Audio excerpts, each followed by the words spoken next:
स्वागत है दोस्तों आपका आपके अपने यूट्यूब चैनल एग्ज़ाम गाइडर में।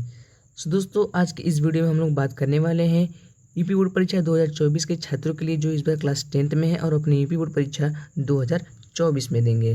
दोस्तों आज हम लोग उन लोगों के लिए लेकर आए हैं इंग्लिश का 20 बहुविकल्पी प्रश्न जो कि परीक्षाओं में हर बार पूछे जाते हैं। यह प्रश्न बहुत ही इंपॉर्टेंट है, आप लोग को यह जरूर से तैयार कर लेने हैं। ठीक, जिन जिन क्वेश्चन को मैं बता रहा हूँ इन क्वेश्चन को आप जरूर से अपनी कॉपी में नोट कर याद कर लेंगे। चलिए अब देख लेते हैं अपने पहला क्वेश्चन। देख लेते हैं इसी क्रम में अपना पहला क्वेश्चन। तो पहले आप लोग को ऐसे पैसेज आएगा, आप लोग को इस पूरे पैसेज को पढ़ना होगा और इसके बेस पे क्वेश्चन दिए रहेंगे और उन लोगों का क्वेश्चन का आंसर इन्हीं जो पैसेज है इसी में छुपा रहेगा, आप लोग को खोजना होगा। तो चलिए आप लोग इसको पढ़िएगा आराम से, मैं आप लोग को क्वेश्चन की तरफ लेके चलता हूँ। तो इसी क्रम में हम लोग देख लेते हैं अपना पहला क्वेश्चन। पहला क्वेश्चन कह रहा है according to the old people the best part of life is. तो आपको मैं बता दूं, आप लोग जब पढ़ेंगे तो आप लोग को जो मिलेगा तो यहाँ पर देखिए लिखा है old people say that childhood is the best part of life. इस प्रकार जो हम लोग का चाइल्डहुड जो हो जाएगा वो कौन सा, ये डी ऑप्शन जो होगा हम लोग का राइट ऑप्शन हो जाएगा। ठीक, इस प्रकार देख लेते हैं अपना सेकंड क्वेश्चन। सेकंड क्वेश्चन कह रहा है to whom does a child trouble seem big. किसके द्वारा जो बच्चे होते हैं वह काफ़ी बड़े दिखते हैं। तो देख लेते हैं अपने पैसेज में। तो हम लोग को पैसेज में दिया हुआ है यहाँ पर and the father is shape little boy had to go to school I can tell did not like at the child trouble seem many big. यानी कि जो फादर हम लोग का होगा वह राइट ऑप्शन होगा।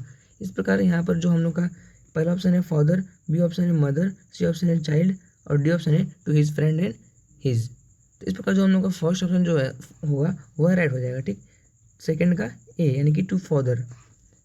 देख लेते हैं अपना थर्ड नंबर का question. Which word in this passage is opposite of endless.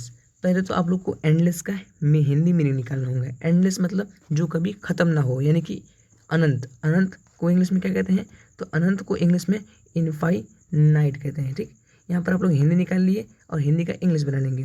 तो हम लोग को इस क्वेश्चन में पूछा है कि कौन सा जो ऊपर पैसेज था उसमें इनफाइनाइट का उल्टा दिया है। इनफाइनाइट का उल्टा मतलब ये है, एंडलेस का मतलब क्या होता है, जो कभी ख़त्म ना हो। तो इसका विलोम क्या होगा, जो ख़त्म हो जाए, यानी कि जो सीमित हो। इस प्रकार एंडलेस मतलब इनफाइनाइट, तो इसका विलोम क्या हो जाएगा, फाइनाइट यानी कि सीमित। इनफाइनाइट मतलब असीमित और फाइनाइट मतलब सीमित, इसका विलोम हो गया। तो देख लेंगे अपना ऑप्शन। पहला ऑप्शन है कंटिन्यूअस, तो ये रॉन्ग होगा। सेकंड ऑप्शन है फाइनाइट, तो ये सही होगा। सी ऑप्शन है स्पीडी, गलत होगा। डी ऑप्शन हम लोग का ट्राइडनेस। ठीक, इस प्रकार जो इनफाइनाइट का जो हम लोग का विलोम होता है वो क्या होता है, फाइनाइट होता है। इनफाइनाइट मतलब अनंत और फाइनाइट मतलब सीमित। B option is right option. देख लेते हैं अपना फोर्थ नंबर का क्वेश्चन। फोर्थ नंबर का क्वेश्चन बोल रहा है, ये हमारा ग्रामर के पोर्शन से आया हुआ क्वेश्चन है। आप लोग पढ़ेंगे तो मालूम चल जाएगा आप लोग को। फोर्थ क्वेश्चन देख लेंगे। चिल्ड्रेन खाली स्थान है, भरना है आप लोग को यहाँ पर। तो भरना नहीं है, आप लोग को ट्रिक करना है बताकर children to attend the program. तो इसमें पहला ऑप्शन है हम लोग का यहाँ पर हैड गो आएगा, या फिर विल गो आएगा, या फिर वेंट गो आएगा, या फिर इन सभी में से तीनों ऑप्शन आएगा। तो जब आप लोग ग्रामर पढ़ेंगे तो चिल्ड्रेन हैड गोन भी सही होगा, विल गो भी सही होगा और वेंट भी सही होगा। इनमें तीनों जो ऑप्शन है वो भरे जा सकते हैं। इस प्रकार जो हम लोग का डी ऑप्शन होगा वह सही हो जाएगा। देख लेते हैं अपना 55 नंबर का क्वेश्चन। 55 नंबर क्वेश्चन बोल रहा है the thing that has been created by somebody is called. इसमें पूछा हुआ है कोई भी चीज़ किसी के द्वारा जब बनाई जाती है तो उस चीज़ को हम लोग क्या कहते हैं। जैसे किसी का जब आविष्कार होता है, यानी कि किसी भी चीज़ का जब बनाया जाता है तो उसको हम लोग क्या कहते हैं, आविष्कार। इस प्रकार हम लोग को इंग्लिश में क्या कहना होगा, तो जब भी किसी चीज़ को हम लोग बनाते हैं तो उसका आविष्कार होता है। इसका मतलब तो ये आविष्कार होगा तो इन्वेंशन होगा, यानी कि किसी भी चीज़ को बनाएंगे तो क्या होगा, इन्वेंशन कहलाता है वो। तो हम लोग का क्या कहलाएगा, पहला ऑप्शन देख लेते हैं। सर्च है तो ये गलत होगा, सर्च मतलब ढूंढना होता है तो ये गलत होगा। हम लोग यहाँ पर बनाना हुआ, बनाने के लिए दिया है। बी ऑप्शन लर्निंग यानी कि पढ़ना, गलत होगा। सी ऑप्शन है हम लोग का इन्वेंशन। ठीक है, ये हम लोग का राइट ऑप्शन होगा सी का। जब भी कोई चीज़ को हम लोग बनाते हैं तो उसका आविष्कार होता है, आविष्कार होने का मतलब इन्वेंशन। आविष्कार को इंग्लिश में क्या कहते हैं, इन्वेंशन। इस प्रकार सी ऑप्शन जो होगा हम लोग का सही हो जाएगा, प्रमोशन गलत हो जाएगा। बढ़ते अपने छठवें नंबर के क्वेश्चन की तरफ। तो ये भी हम लोग का छठवें नंबर का पोर्शन जो है क्वेश्चन वह ग्रामर के पोर्शन से है। इसमें हम लोग को वर्ड को सही बताना है कौन सा सही है। तो rearrange the following word cluster to make a meaningful sentence. मतलब इन चारों ऑप्शन में से कौन सा ऐसा सेंटेंस है जिसका कोई मीनिंग है, सही है। तो यहाँ पर वर्ड दिए हैं, इन्हीं वर्डों में से हम लोग को बनाना है। ऑप्शन दिया हुआ है नीचे। पहला ऑप्शन है he each Sunday goes to on church. ये तो गलत है। कोई ऐसे लिखता है क्या, ही सब्जेक्ट वर्ब कहीं भी किधर भी जा दे, तो पहला ऑप्शन हम लोग क्या होगा, गलत हो जाएगा। इसमें वर्ब सब्जेक्ट कैसे है सभी हम लोग को चेक करना है कौन सा सही है। फिर बी ऑप्शन है हम लोग का, he goes to church on each Sunday. ये बोल रहा है क्वेश्चन कि वह चर्च प्रत्येक संडे को जाता है। ठीक, तो ये हम लोग को कुछ हद तक ठीक लग रहा है। पहला ऑप्शन हम लोग पूरा मिला लेंगे, on each Sunday church he goes to, ये भी गलत है, ये भी गलत है। डी ऑप्शन हम लोग का, church goes he to on Sunday each, तो ये भी गलत है, कोई मीनिंग ही नहीं निकल रहा है तीनों का। बस इसमें से केवल एक जो है हम लोग का बी ऑप्शन जो है, he goes to church on each Sunday, यानी कि इसका मतलब होगा वह प्रत्येक इतवार को कहाँ जाता है, चर्च जाता है। इस प्रकार जो हम लोग का बी ऑप्शन होगा यह सही हो जाएगा। इसका कुछ मीनिंग निकल रहा है, यहाँ पर बोला है मीनिंगफुल सेंटेंस, इसका मीनिंग निकले, तो इसका मीनिंग निकल रहा है सही सही। इस प्रकार जो हम लोग का छठवें का बी ऑप्शन जो होगा वह राइट हो जाएगा। देख लेंगे हम अपना 7वें नंबर का क्वेश्चन। 7वें नंबर का क्वेश्चन बोल रहा है, which of the following words is miss spelled. Miss spelled मतलब जो वर्ड इसमें से, इन चारों ऑप्शन में से कोई वर्ड ऐसा है जो कि उसकी स्पेलिंग जो है गलत है, वही हम लोग को ट्रिक करना है। तो पहला ऑप्शन है मिलिट्री, बी ऑप्शन है टेम्परेरी, सी ऑप्शन है ऑर्डिनरी, डी ऑप्शन है सेंचुरी। अगर आप लोगों को स्पेलिंग पता होगी तो आप लोग राइट आंसर टिक करेंगे। तो पहले हम लोग देख लेंगे मिलिट्री का। तो मिलिट्री की स्पेलिंग क्या होती है, MILITARY। मिलाएंगे तो MILETARY, तो भाई ये तो गलत है। ठीक, LI के बाद क्या आता है, यहाँ पर MILE दिया है, यहाँ पर क्या है, आई है। तो इस प्रकार जो हम लोग का पहला ऑप्शन होगा ये तो सही हो जाएगा, क्योंकि हम लोग को वही बताना है जो गलत है। इस प्रकार ये सही होगा। बी ऑप्शन है टेम्पोरेरी, तो टेम्पोरेरी तो भैया सही है, इसमें कुछ गलती नहीं है, तो इस पर ये गलत हो जाएगा। ऑर्डिनरी, ORDINARY, इसमें भी कोई स्पेलिंग गलत नहीं है, तो ये भी गलत हो जाएगा। डी ऑप्शन हम लोग का सेंचुरी, तो सेंचुरी पे का भी स्पेलिंग जो है वो हम लोग का सही है। इसमें हम लोग को बताना था जो जिसकी स्पेलिंग गलत है वही ट्रिक करना है। तो भाई मिलिट्री की स्पेलिंग है यहाँ पर गलत दी हुई थी, इसीलिए हम लोग इसको राइट ऑप्शन टिक करेंगे। इस प्रकार जो हम लोग का ए ऑप्शन होगा 7वें का वह सही हो जाएगा, यानी कि मिलिट्री की स्पेलिंग क्या है भैया यहाँ पर गलत है। देख लेंगे 8वें नंबर का क्वेश्चन।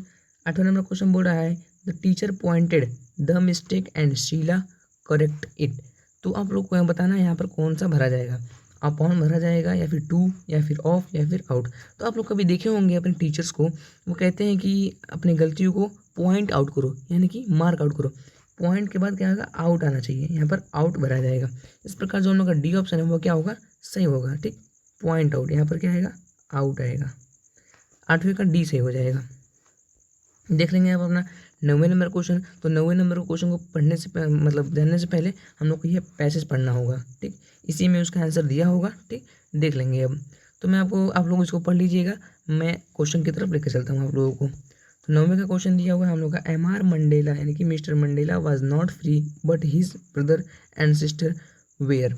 तो हम लोग को बताना है, इसमें बोल रहा है MR मिस्टर मंडेला जो थे वाज नॉट फ्री, वह फ्री नहीं रहते थे, लेकिन उनके जो भाई और बहन थे वह क्या थे, हम लोग को बताना है। वो अभी फ्री रहते थे या फिर वह पूजा करते थे या फिर एलोस्प्रिंग करते थे या फिर वह अभी फ्री नहीं रहते थे। तो आप लोग जब पैसेज पढ़ेंगे तो आप लोग को कुछ यहाँ पर आप लोग को दिखाई देगा, but they I slowly saw that not only was I not free but my brother and sisters were not free. वो भी क्या थे, उनके जो भाई और बहन थे वो भी नहीं फ्री थे। इस प्रकार हम लोग का जो लास्टवां ऑप्शन जो होगा, आल्सो नॉट फ्री। ठीक, वहाँ पर पैसेज में दिया था कि वहाँ पर लिखा है नॉट फ्री। इस प्रकार जो हम लोग का डी ऑप्शन जो होगा 9वें का वह सही हो जाएगा। MR मंडेला तो फ्री नहीं रहते थे और जो उनके भाई और बहन थे वो भी फ्री नहीं रहते थे। ठीक, बिजी रहा करते थे। डी ऑप्शन 10वें नंबर का क्वेश्चन देख लेंगे, MR Mandela join the African National Congress when. इसमें पूछ रहा है कि मिस्टर जो मंडेला थे वह अफ्रीकन नेशनल कांग्रेस पार्टी कब ज्वाइन किए।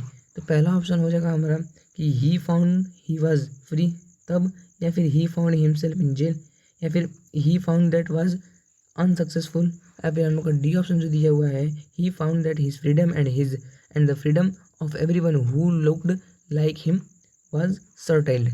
ठीक, तो डी ऑप्शन का कहने का मतलब ये है, पहले तो आप लोग पहले का सबका मीनिंग जान जाइए। तो इसमें बोल रहा है वह अफ्रीकन नेशनल कांग्रेस पार्टी तब ज्वाइन किए जब उनको लगा कि वह फ्री हैं, या फिर जब उनको लगा कि वह जेल में है, या फिर जब उनको लगा कि वह अनसक्सेसफुल यानी कि सफल नहीं हुए हैं, या फिर डी ऑप्शन दिया हुआ है ही फाउंड दैट कि उनको फ्रीडम मिलना बहुत ज़रूरी है और वह फ्रीडम वह आज़ादी सबको मिलना ज़रूरी है, जैसे कि मुझे मिलना ज़रूरी है। ठीक, तो इस प्रकार जो हम लोग जो हमारे मिस्टर मंडेला थे वह अफ्रीकन नेशनल कांग्रेस पार्टी तब ज्वाइन किए जब उनको लगा कि हम लोग को आज़ाद होना बहुत ज़रूरी है, और इसी तरह जिस तरह मैं आज़ाद होना चाहता हूँ उस तरह प्रत्येक व्यक्ति को आज़ाद होना ज़रूरी है। इस प्रकार डी ऑप्शन जो होगा हम लोग का राइट हो जाएगा।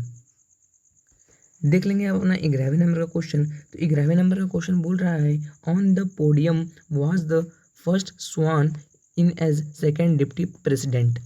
तो इसका पहला ऑप्शन दिया हुआ है हम लोग का टाबो मैबेकी, या फिर नेशनल मंडेला, या फिर जेनानाई, या फिर एमआर डियर क्लर्क। इसका जो हम लोग का राइट ऑप्शन जो होगा वह डी ऑप्शन होगा। ठीक है, एमआर डियर क्लर्क जो थे क्या थे, सेकेंड डिप्टी प्रेसिडेंट हुए थे। इस प्रकार जो हम लोग का डी ऑप्शन होगा वह राइट हो जाएगा। देख लेंगे अब अपना 12वें नंबर का क्वेश्चन।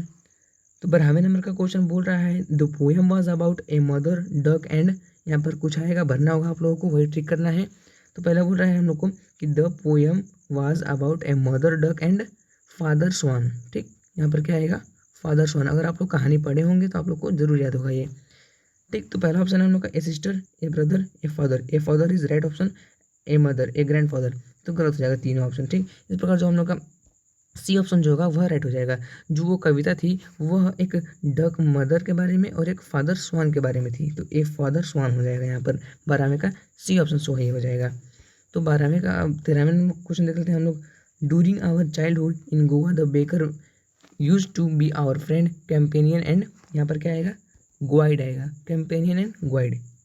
इस प्रकार जो हम लोग का डी ऑप्शन है, नहीं सॉरी बी ऑप्शन दिया हुआ है यहाँ पर, तो बी ऑप्शन जो होगा हम लोग का क्या हो जाएगा, सही हो जाएगा। अब देख लेंगे अपना 14वें नंबर का क्वेश्चन। तो 14वें नंबर क्वेश्चन को पढ़ने से पहले हम लोग को यह पढ़ना होगा पैसे, जैसा कि आप लोग को मैं ऊपर बता दिया हूँ। तो आप लोग ऐसा जब आए तो कन्फ्यूज ना होए, पहले आराम से इसको पढ़ेंगे पैसेज को, और इसी के आधार पर आप लोग को क्वेश्चन का आंसर देंगे। तो पहले आराम से पढ़ेंगे आप लोग। सम से the world will end in fire. तो मैं आपको जल्दी जल्दी इसका मीनिंग बता देता हूँ। कुछ लोग कहते हैं कि जो ये संसार है वह आग से खत्म होगा, फिर कुछ लोग कहते हैं कि वह किससे, बर्फ़ से ख़त्म होगा। फ्रॉम जो कवि हैं वो कह रहे हैं कि मैं किसके साथ मतलब हूँ, मैं किसको कहूँ कि किससे ख़त्म होगी, आइस या फिर फायर से। और लास्ट में ये कहते हैं कि मैं उन लोगों की बात से सहमत हूँ जो कि फायर का साथ, जो कह रहे हैं कि दुनिया जो है आग से ख़त्म होगी। ठीक, लास्ट में कवि कहते हैं कि मैं उन लोगों की बात से सहमत हूँ जो ये कह रहे हैं कि जो संसार है किससे ख़त्म होगा, आग से, यानी कि फायर से। तो ये पढ़ लिए हम लोग। देखेंगे अब पहला क्वेश्चन इसका, जो 14वें नंबर का क्वेश्चन है। Some people say that the world will end in fire. ठीक, पहले ही लाइन में दिया हुआ है पैसेज के, some say that world is end in fire. ठीक, देख लेंगे आपने यहाँ पर, some people say that the world will end in fire. D option is right option. देख लेंगे अपना 15वें नंबर का क्वेश्चन। तो 15वें नंबर क्वेश्चन बोल रहा है what do you mean by hold here. यहाँ पर देखेंगे आप लोग, फोर्थ लाइन में दिया है आई होल्ड, तो इसका मीनिंग बताना है। यहाँ पर होल्ड का मतलब क्या है, इन क्वेश्चन में यही पूछ रहा है। तो पहले आप लोग इस लाइन का मीनिंग निकालेंगे, उसके आधार पर उसका आंसर देंगे। तो आई होल्ड, मैं उन लोगों के, I hold with those who favour fire. तो इस लाइन का मतलब ये है कि मैं उन लोगों के साथ हूँ, मैं उन लोगों के सपोर्ट में हूँ, मैं उन लोगों की बातों से सहमत हूँ जो ये कह रहे हैं कि जो संसार है वह आग से ख़त्म होगी। यानी कि होल्ड का मतलब यहाँ से क्या निकला, सहमत, सहमत कह लो, या फिर उनकी तरफ से कह लो, या फिर उनके सपोर्ट में कह लो, सब बात एक ही है। तो ऑप्शन देखेंगे हम लोग। पहला ऑप्शन है डिज़ायर, या फिर स्काई, या फिर सपोर्ट, या फिर कंफर्ट। तो यहाँ पर होल्ड का मतलब क्या हुआ, सहमत, सहमत का मतलब सपोर्ट, सिंपल है। तो 15 को क्या होगा, सी ऑप्शन सही हो जाएगा। देख लेंगे अपना 16वें नंबर का क्वेश्चन। 16वें नंबर का क्वेश्चन बोल रहा है when the train had gone the thief found himself. जब ट्रेन चली गई तो जो हरी सिंह चोर था वो अपने आप को कहाँ पाया, आउट ऑफ द स्टेशन, या फिर अवे फ्रॉम होम, या फिर एट द टिकट ऑफिस, या फिर ऑन द डेजर्ट प्लेटफॉर्म, यानी कि अकेले प्लेटफॉर्म। तो जब ट्रेन जब छूट जाएगी तो अपने आप को कहाँ पाएगा, एक बार आप लोग को दिमाग लगा कर देखिए। अगर आप लोग क्वेश्चन आ रहा है, कहानी पढ़े हैं, तो आप लोग को ये पता होगा। ठीक, तो अच्छी बात है। अगर आप लोग को नहीं आ रहा है तो आप लोग प्रेजेंस ऑफ माइंड यूज़ करेंगे वहाँ पर। तो when the train had gone the thief found himself. जब ट्रेन चली जाएगी तो आप लोग कहाँ पाएंगे अपने आप को, प्लेटफॉर्म पर ही पाएंगे। ठीक, ना ही कि गाड़ी में। तो इस प्रकार जो ऑन द डेजर्ट प्लेटफॉर्म, अकेले प्लेटफॉर्म पर वह जो थीफ था, यानी कि जो हरी सिंह था, वो अपने आप को सुनसान प्लेटफॉर्म में पाया। तो डी ऑप्शन जो होगा वह सही हो जाएगा। जब ट्रेन चली गई तो जो हरी सिंह चोर था वो अपने आप को सुनसान प्लेटफॉर्म पाया। D option right option. 17वें नंबर क्वेश्चन देख लेंगे अब। When the thief awoke the next morning he found. जब जो चोर था हरी सिंह वह पैसे चुरा के भागा, फिर उसके बाद से वह उसको पछतावा हुआ, तो फिर वह उसके वापस घर आ गया उसके पैसे लौटाने के लिए। तो जब वह घर आया तो रात हो चुकी थी, तो वह पैसे अपने बिस्तर जहाँ वो रखा था, जहाँ से चुराया था, वहाँ पर रख कर फिर वो सो गया। तो जब वो सो गया तो जो सुबह उठा वो, तो वो क्या पाया, हम लोग को यही बताना है इसमें। तो वह पाया कि अनिल हैड लेफ्ट हिम, उसको छोड़ दिया अनिल ने। या फिर वह पाया कि अनिल जो है उसको साथ चीट कर रहा है। या फिर वह पाया कि Anil had made the T, कि वह पाया कि अनिल जो है चाय बना रहा है सुबह सुबह। और वह पाया कि अनिल हैड डिसाइड हिम। तो इसका जो हम लोग का सी ऑप्शन है वह सही होगा। जब जो चोर था वह चुरा कर पैसा भागा था रात में, जब वो सुबह आया और पैसे रख कर उसी स्थान पर फिर से वह सो गया। जब वो सोया और जब वो उठा सुबह में, तो वह पाया कि जो अनिल था वह उसके लिए चाय बना रहा था। ठीक, अगर कहानी पढ़े होंगे तो आप लोग को आ रहा होगा। इस प्रकार सी ऑप्शन जो होगा हम लोग का सही हो जाएगा। 18वें नंबर का question, griffin swallowed certain rare drugs and his body become. इस क्वेश्चन में बोल रहा है, ये ग्रिफन एक साइंटिस्ट का नाम है, यानी कहानी में दिया हुआ है एक आदमी का नाम है। तो इसमें पूछा है, बोल रहा है ग्रिफन स्वॉलेड, जब ग्रिफन घोटा यानी कि रेयर ड्रग्स, यानी कि जब वो ग्रिफन रेयर यानी कि जो दवा खाया तब उसकी बॉडी क्या हो गई। जब यहाँ पर बोल रहा है कि जब ग्रिफन दवा को खाया तो उसकी बॉडी क्या हुई, तो उसकी बॉडी लाल हो गई, या फिर ट्रांसपेरेंट यानी कि न दिखाई देने वाली, उसकी बॉडी नहीं दिखाई देने लगी, या फिर नीली हो गई, या फिर फ्लेक्सिबल यानी कि लचीली हो गई। तो आप लोग कहानी पढ़ेंगे तो उसमें कहानी में दिया है, जब ग्रिफिन दवाई को खाता है तो उसकी बॉडी क्या होती है, गायब हो जाती है, किसी को दिखाई नहीं देती है। इस प्रकार जो हम लोग का ट्रांसपेरेंट होगा वह क्या हो जाएगा, राइट ऑप्शन हो जाएगा, नहीं दिखाना, नहीं दिखाई देना, बी ऑप्शन सही हो जाएगा।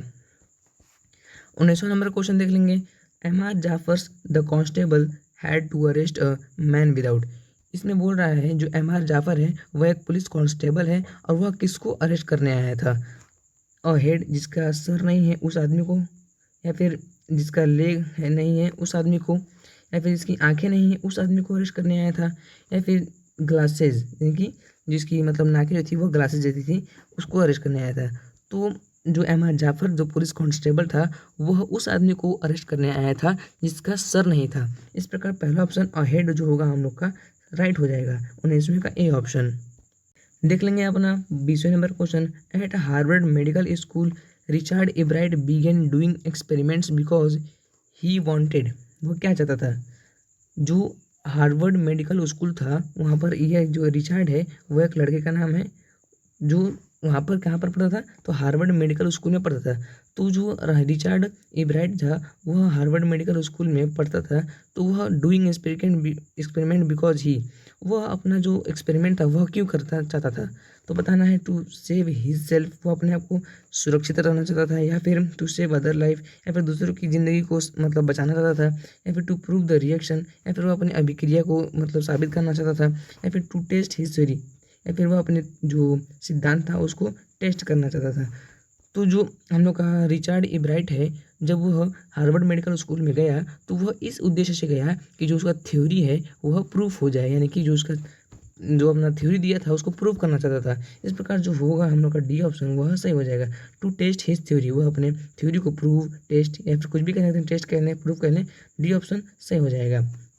तो दोस्तों आप लोगों को मैंने 20 नंबर के बहुविकल्पी प्रश्न जो कि परीक्षाओं में बार बार पूछे जाते हैं, यह बहुत ही इंपॉर्टेंट क्वेश्चन है, मैं आप लोगों को करा दिया हूँ। इस प्रकार आप लोगों को यह निष्कर्ष निकाल कर देखना चाहिए कि जितने भी क्वेश्चन थे वह अधिकतर किस में से पूछे गए थे, कहानियों में से। इस प्रकार आप लोग को यह सीखना चाहिए कि जो कहानी है वो आप लोग को क्या करें, पढ़ना बहुत ही ज़रूरी है। आप लोग बिना पढ़े एग्ज़ाम देने नहीं जाएंगे, यानी कि आप लोगों को एग्ज़ाम से पहले ही क्या करना होगा, इंग्लिश के पूरे चैप्टर्स की जो कहानी है सबको पढ़ जाना है। इस प्रकार आप लोग देखे होंगे हर चैप्टर से क्या होता है कि क्वेश्चन आए थे। इस प्रकार आप लोगों को हर एक चैप्टर का जो कहानी है वो पढ़ लेना है। और आप लोगों को यह वीडियो देखकर थोड़ा भी अच्छा लगा हो तो चैनल को सब्सक्राइब, लाइक, शेयर जरूर करना। चलिए मिलते हैं हम नेक्स्ट वीडियो में, तब तक के लिए जय हिंद।